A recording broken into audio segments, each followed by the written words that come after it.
Bom, vamos falar hoje sobre o colesterol, né?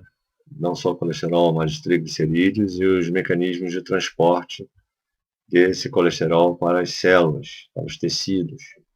Vamos falar um pouquinho das propriedades do colesterol. É um sólido cristalino, branco, insípido, inodoro. É um composto essencial para a vida. As pessoas associam o colesterol, né, a doenças cardiovasculares.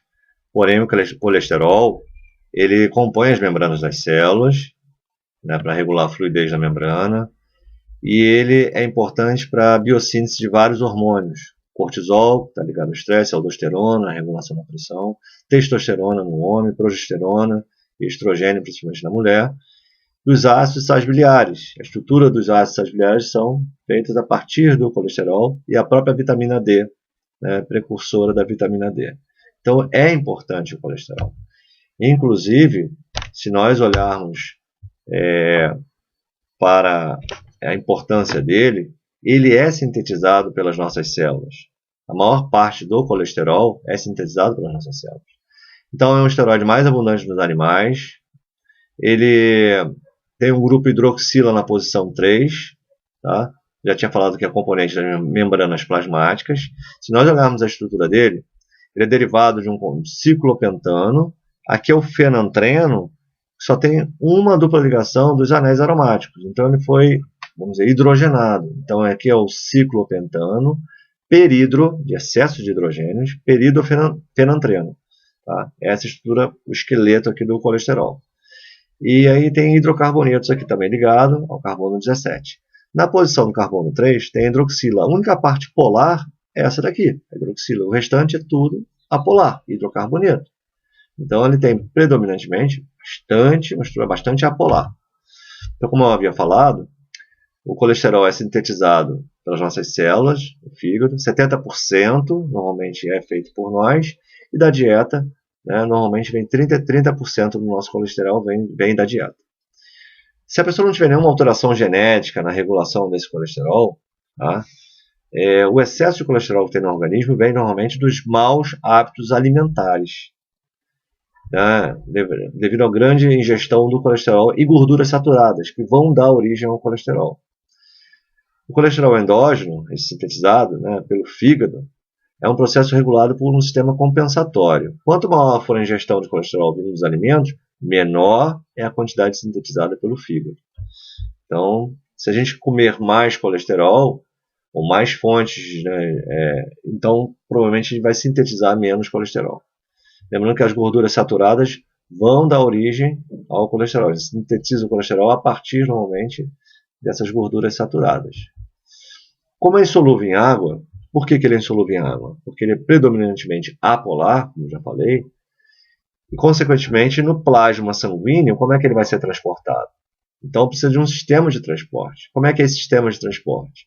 São as lipoproteínas. São as partículas produzidas, né, ou pelo intestino ou pelo fígado, que são capazes, essas partículas chamadas de lipoproteínas, capazes de transportar o colesterol e os triglicerídeos no interior dessas partículas, não em contato com a água do plasma, no interior dessas partículas. Existem vários tipos de lipoproteínas e estas podem ser classificadas de diversas maneiras. O modo pelo qual os bioquímicos geralmente as classificam é baseado em sua densidade. Então, a estrutura da lipoproteína, normalmente, ela tem o quê?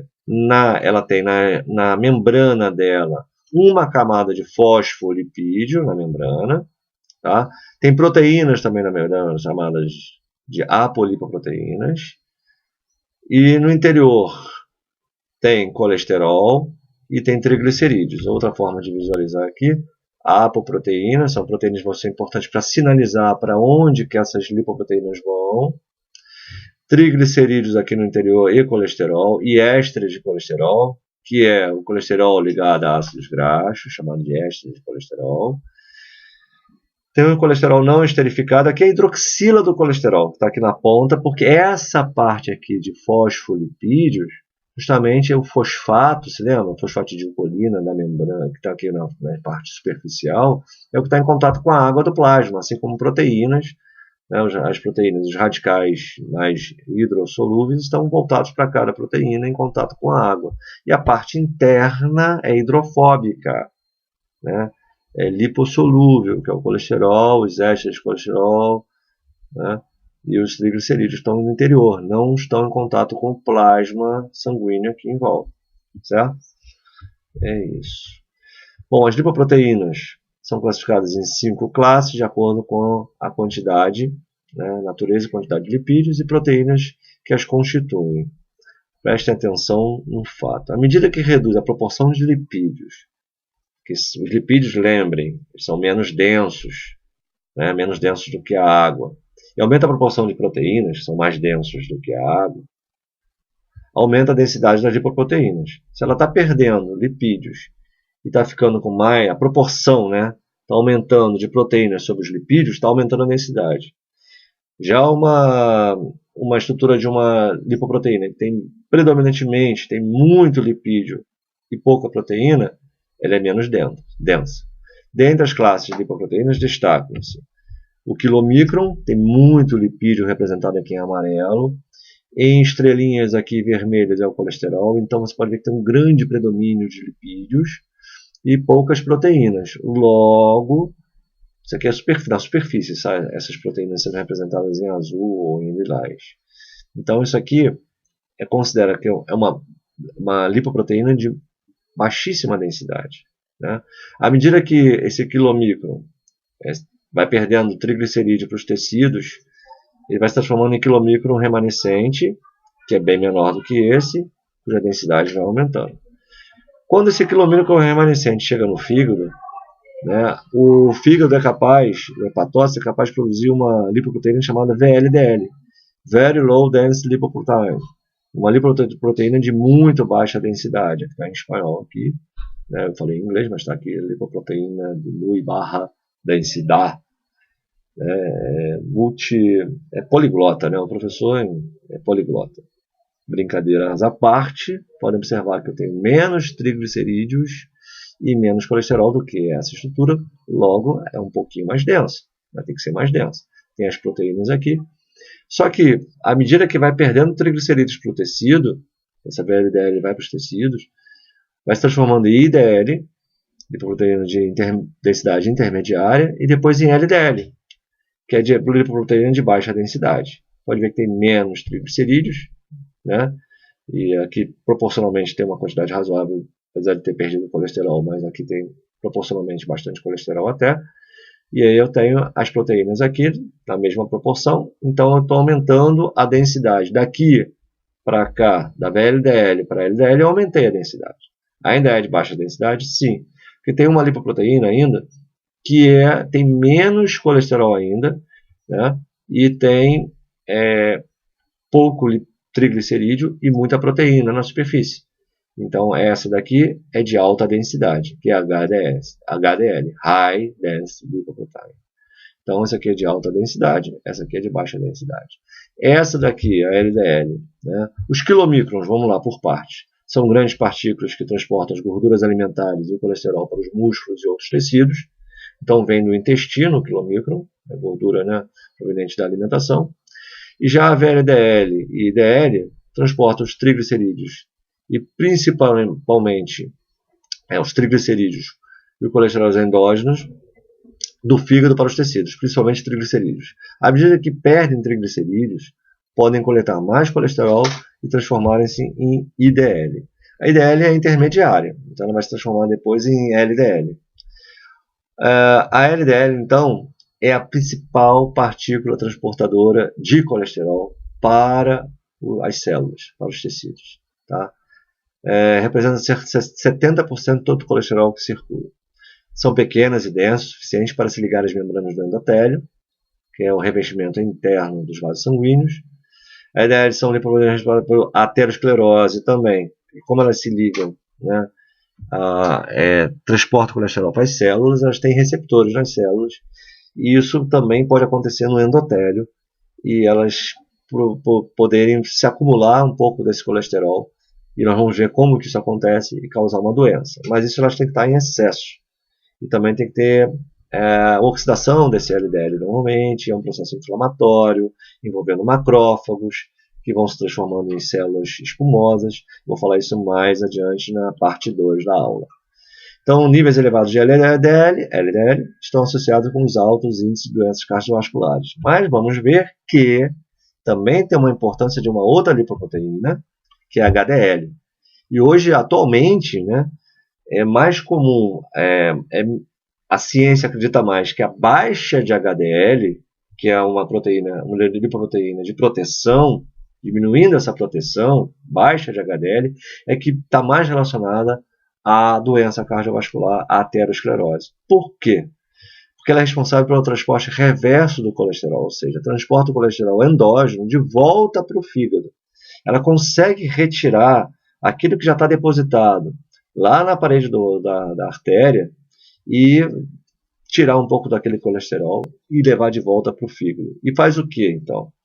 Tem um mecanismo de sinalização ali que essa partícula consegue que esse colesterol que ela está levando para o fígado, a partir dele, sintetiza ácidos e sais biliares, que é a única forma de excreção do colesterol nas fezes e do organismo. O colesterol ele não é usado como fonte de energia, então ele não pode ser queimado, vamos dizer, oxidado, né, no nosso metabolismo. Então ele tem que ser eliminado também, quando está em excesso, de alguma forma.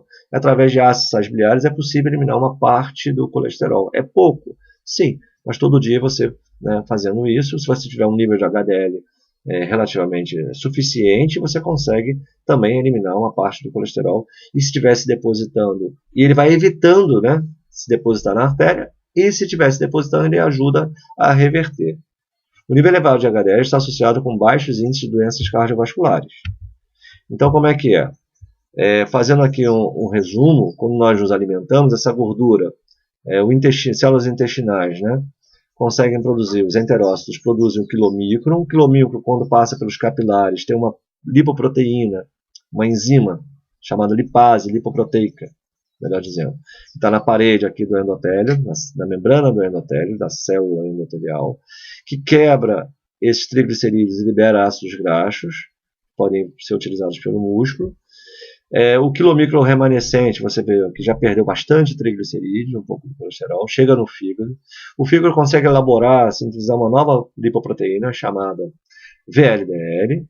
A VLDL também vai para a circulação, passa pelos capilares, próximos aos músculos, próximo ao tecido adiposo, e aí libera ácidos graxos. Também tem uma lipase lipoproteica nesses capilares aqui, quer dizer, são capilares que estão próximos ao músculo ou ao tecido adiposo. E principalmente, então, quando quebra os triglicerídeos, libera os ácidos graxos. Essa lipase, ela consegue acessar, vamos dizer, o interior, porque tem uma apoproteína aqui, né, a ApoC, que vai se ligar, depois eu vou mostrar na outra aula, como que a ApoC se liga a essa lipase e quebra esses ácidos graxos e consegue então liberar os ácidos graxos que podem ser absorvidos pelo músculo como fonte de energia ou depositados no tecido adiposo na forma de triglicerídeos. Então essa VLDL se transforma em IDL. Essa IDL se transforma em LDL à medida que ela pode, por exemplo, trocar com HDL, absorvendo colesterol da HDL, se transformando em LDL. E a HDL pode levar o colesterol que já estava aqui, ó, depositado na parede da artéria, formando aterosclerose. A HDL pode transportar esse colesterol, né, de volta para o fígado. Além do colesterol que ela pode absorver um pouco também na própria LDL, tá? Mas ela consegue então transportar uma parte do colesterol para o fígado e com isso transformar esse colesterol em ácidos e sais biliares e eliminar através das fezes. A gente sabe que quando a gente sintetiza ácidos e sais biliares na bile, boa parte desses ácidos e sais biliares são reabsorvidos, a gente elimina cerca de 5%, mas se a gente consegue aumentar a síntese desses ácidos e sais biliares a partir dessa partícula de HDL, que está numa quantidade suficiente no organismo, a gente está eliminando uma parte do colesterol na forma de ácidos e sais biliares. Então ele ajuda a eliminar o colesterol. É a única forma que a gente tem de eliminar o colesterol. Ok? Então agora eu vou, para explicar isso aqui melhor, eu vou deixar para a parte 2 da nossa aula. Ok? Então vamos deixar para continuar esse mecanismo de ligação desse colesterol, dessas lipoproteínas às células, né, continuando na parte 2.